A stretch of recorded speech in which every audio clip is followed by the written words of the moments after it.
Now press this? Oh, No, no. recording. Wait, is it recording? There's a red light and it's blinking down at the Oh bottom. my god, there's no red light flashing like up here. I could record anyone doing anything and they wouldn't know. You are out of control. Oh my gosh, this changes I don't know everything. if this is ding, ding, ding, ding, ding, ding. I hope that you delete that immediately. I want to be in the entertainment industry, like most gays. Representation of LGBT. Mother. My name is Melvin Davis III and I'm an aspiring screenwriter and producer. My name is Nia King and I'm an art activist and independent multimedia producer. I currently attend Loyola Marymount University for screenwriting, and I've been here for 2 years, and I am juggling both acting and writing. My friend Chris and I are in a band called Tragic Gadget, and we spent, I would say, the last year and a half working on an EP. I've done my best to go without it. Every blue moon I get convinced that I won't ever make it happen by myself. I've been awake to Drive down Hollywood Boulevard and I think they were filming She's All That, and I was like, oh my god. I was like, that's a movie being filmed right there, and I thought it was the coolest thing ever, and I got bit by the bug and I knew I had to do it. I did my first play. I was Cowboy number 2. It was like this cheesy little Christmas play. I was like 10.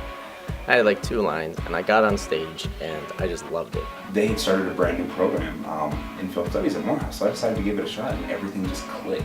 I can almost pinpoint to specific scenes in specific movies that made me think like, oh snap, I could do that, I want to do that. Maybe part of it is ego, like watching TV and being like, I think I could do better. Not necessarily in terms of production values, but like when I was growing up, queer representation was in what I think of as the Jeffersons phase, where it's like, this is maybe not like the representation that we're super comfortable with, but we know it's going to open the door for more things to come that are going to be better and continue to evolve. In the media, being gay, I feel like it has been something that has been lacking for a lot of the LGBT community, and I think it's important to represent everyone equally. You need to see representations of yourselves to believe that you exist and that your life is possible. And I think a big part of the queer and trans youth suicide epidemic is people feeling like their lives are not possible. Seeing it makes it possible, you know. I think a lot of times you imagine it, but you don't have any framework for it. Or here's someone like myself doing something incredible, and I think that means that I have at least access to something like that too. It's possible in that way. You know, the first show I can actually remember watching with a gay character was Brothers and Sisters. 2005 maybe. It was a summer where it's just like everyone was coming out of the closet. I think Sally Field played the mom, and her son was gay, and he had a boyfriend. And It was Lance Bass and Neil Patrick Harris and T.R. Knight, and they all just like came out at once. I think there was actually a kiss between the two of them on the show, and I was like, oh my god, this is like, they're really pushing levels here. My whole life, up until recently, I would tell myself, you know, you have an option. You can either be gay or successful. Friend, and they ended up actually, like, you know, not getting married but having a civil union, which is a whole other story, but they...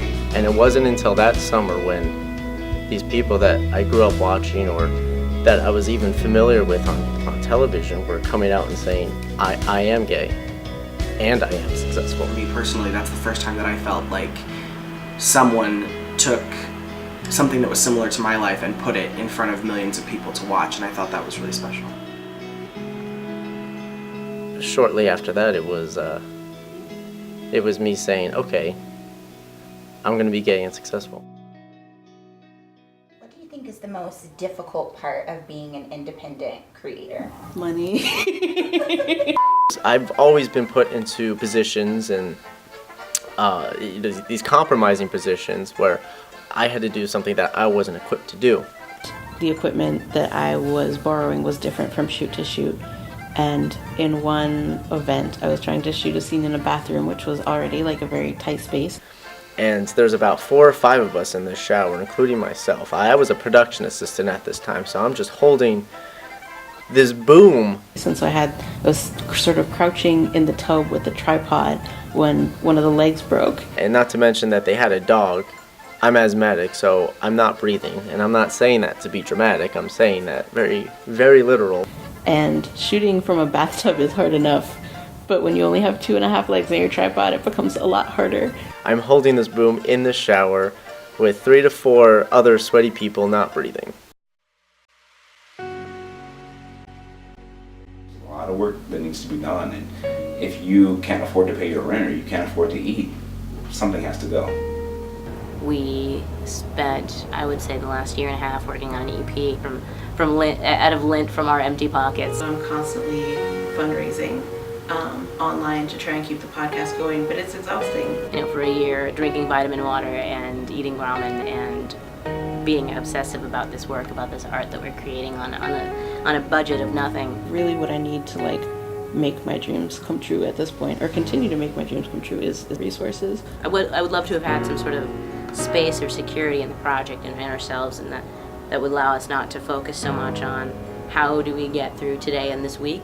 And so anything that is directing money and resources towards marginalized media makers, I think is definitely a good thing. Cannot put a price on somebody's dreams or their inspirations. I'm committed to having representations of different types of people in the media that I create. Someone who's not going to ask them stupid questions about what it's like to be an other. So what I want is for people to see my story. My big concern is being able to portray any character. I want to create things that make the world a little lighter. I'm creating worlds that have an impact.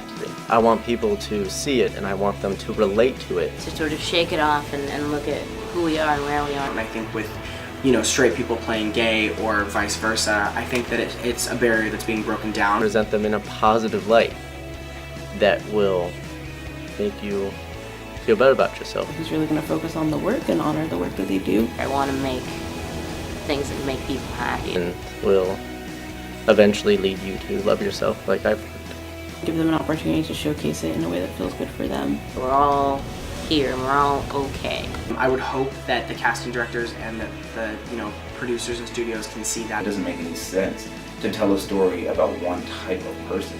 The media is our collective imagination.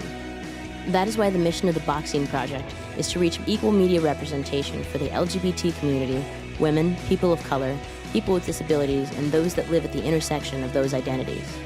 In order to achieve this mission, it is critical that we place more diverse people in front of and behind the cameras. The Boxing Project's Mirror Scholarship and Fellowship do just that by providing monetary awards of up to $10,000 and mentorship to diverse students and independent content creators who are pursuing their dreams of working in the media and performing arts. Your support ensures that the voices of diverse and talented aspiring writers, filmmakers, actors, and performers are not silenced by the high cost of education, equipment, or training needed to bring their visions to life. Help us make sure our collective imagination includes all of us, because representation matters.